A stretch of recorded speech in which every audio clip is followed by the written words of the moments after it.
So if you take a look at our first type of missing percent, there's two different types of questions they can ask you other than a word problem. Now, these aren't considered word problems because they're not in paragraph form. It's just a single sentence. But if you take a look at each of these have a what percent in it. And that indicates that that's what you're solving for. You're missing the percent. So that's the part that you are going to replace with the X. Then the other thing that you're going to do is you're going to box out the other pieces of your sentence to figure out what it is you're going to put where. Remember that the is the part and the of is the whole. But in this case, they're very specific about what the of is. In the first problem, they say of 180. In the second problem, they say of 125. So you're looking for those literal keywords to be able to put the numbers where they belong.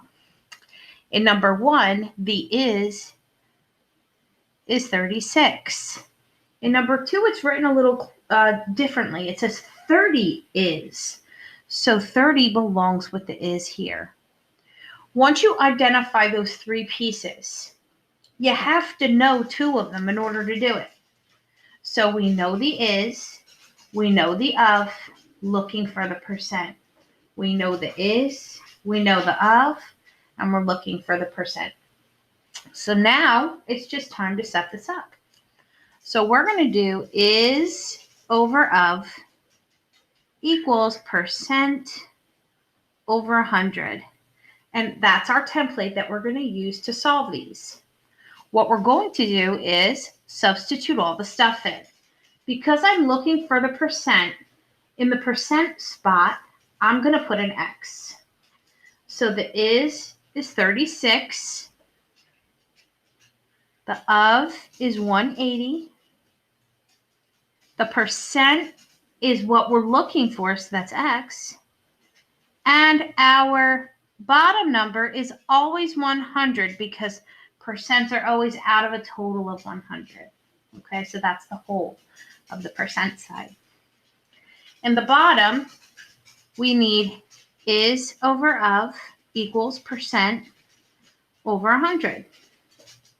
So 30 is the is, 125 is the of. What percent is what we're looking for? That's our X over 100. So once we set these up, we just need to solve them. And I don't know if you remember this, but this is very, very back in 7th grade, a long time ago, when you learned how to solve proportions. Now, these are calculator worthy, so we're actually going to be using a calculator. You want to start on the side or on the diagonal where both numbers are. And you're going to multiply on the diagonal. So we're going to do 100 times 36. That's 3,600. And then we're going to swoop around and divide by 180. And that's going to give us our X. So 100 times 36 divided by 180. And that's going to give us our X. So I'm going to type this into the calculator, 3,600 divided by 180. And the answer is 20. X equals 20. So I don't have to move any decimal points here. X represents 20%. That's the answer. For this one, we're going to do the same thing. We're going to start where the numbers are the same. Where the numbers are both there on the diagonal. We'll do 100 times 30. That's 3,000. And then divide by 125. And that's going to give us our X value. So I'm going to take 3,000 in my calculator and divide by 125. And I get 24.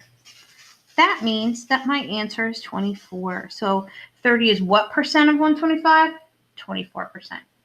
And that's all. So what I'd like you to do, please, is go ahead and try the one on the next screen and then check your answer, and then we'll move to the next type.